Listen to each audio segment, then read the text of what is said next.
Let's start with the Roman Empire. You think about it a lot, right? Or at least now you are. Maybe you want to wear a toga and watch Caesar invent that famous salad. Wait, he didn't invent the salad? Then why is it named after him? Never mind, we're here to talk about laws. Buckle up for some historical hilarity. First things first, let's talk fashion. Planning a trip to ancient Rome? Avoid purple like the plague. Are you an emperor? No. Then that shade is a major no-go. Wearing purple back then was like walking around with a "I'm super rich and powerful" sign. It was so expensive that only the top dogs, like emperors, could wear it. Doesn't matter if purple is your color or if it makes your eyes sparkle, unless you want to be the ancient Roman version of a fashion outlaw. Leave the purple at home. Attention, female time travelers. If you find yourself at a funeral in ancient Rome, hold those tears. Crying at funerals was actually illegal for women back then. Why such a heartless law? To put a stop to the booming business of professional mourners, of course. Here's the deal. Roman funerals started with a parade of mourners weeping and wailing down the street. The bigger the sob fest, the more loved the deceased was thought to be.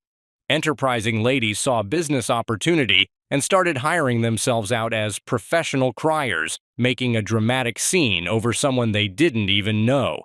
To curb this over-the-top tear fest, the Romans banned women from crying at funerals. So, if you find yourself in ancient Rome, keep your eyes dry and your emotions in check, unless you want to get busted for illegal bawling. Picture this. You're strolling through the streets of ancient Rome, loving the breeze in your new, definitely not purple toga. Suddenly, you notice a storm brewing. Uh-oh. The air gets all crackly, and you know lightning is about to strike. Sure enough, a flash blinds you as a bolt zaps a guy right next to you, frying him on the spot. Yikes, poor guy, right? Better give him a proper burial. Wrong! Thanks to the law of Numa Pompilius, anyone struck by lightning is off limits for burial. In ancient Rome, this wasn't just a freak accident. It was a big, divine screw you from Jupiter, the god of thunder. Burying that body? That's like swiping a sacrifice from Jupiter himself. Do it anyway, and you might find yourself as the next sacrifice. They could move the body out of the way if it was a trip hazard, but only if they didn't lift it above their knees. Lifting it higher? That's a crime too. So, now that you're all set for any trips to ancient Rome, let's zap over to another exciting time and place. Next stop, Imperial China. The main advice here? Be neat, clean, and respectful, or you might end up in serious legal hot water.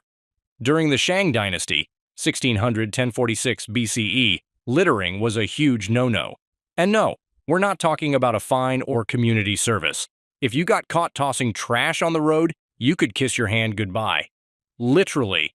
That's right, the punishment for littering was getting your hand chopped off. So, if you're visiting Imperial China, keep those streets clean unless you want to be known as One-Handed Wonder.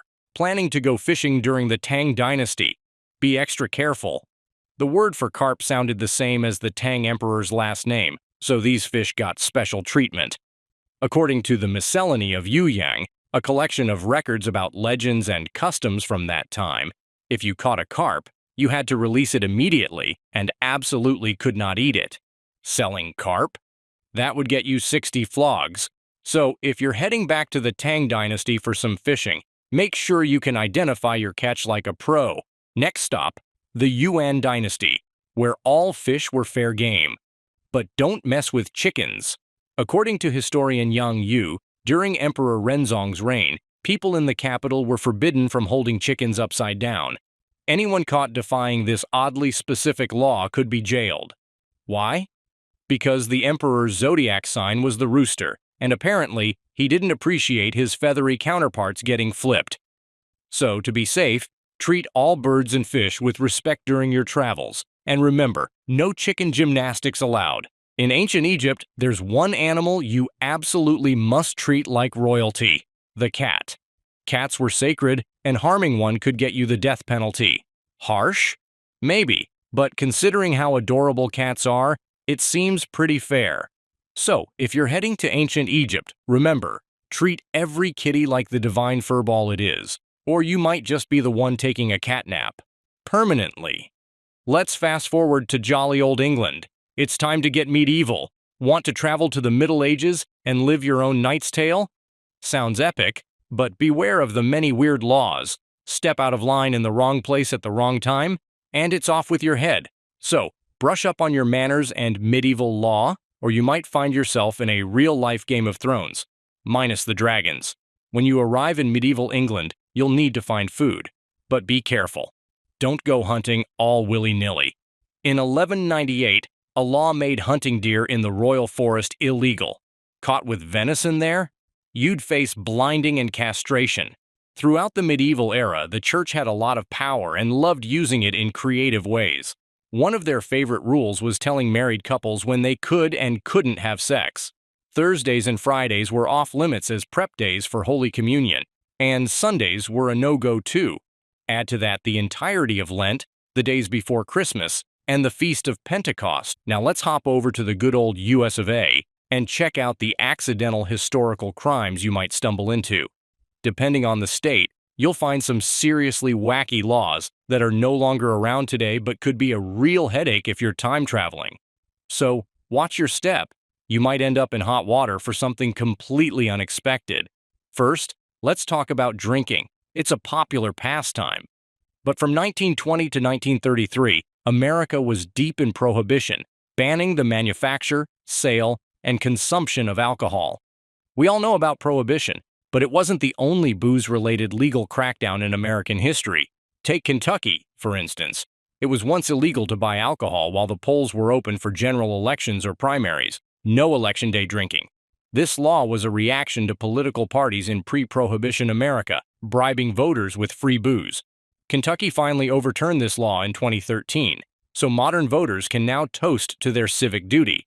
And just when you thought alcohol laws couldn't get weirder, let's talk temperature. Surely no one would mandate that, right? Wrong! Welcome to the wild world of historical drinking laws. In Mississippi, it was once illegal to sell cold beer in a store. You could sell it at room temperature, but chilling it was a no-no. The idea was to prevent drunk driving by making beer drinkers wait until they got home to refrigerate their brew before cracking it open. This law finally got the boot in 2013. Sure, those laws were quirky, but hey, at least we're not in the Middle Ages anymore. No more religiously motivated laws restricting our fun, right? What's that? Oh, never mind.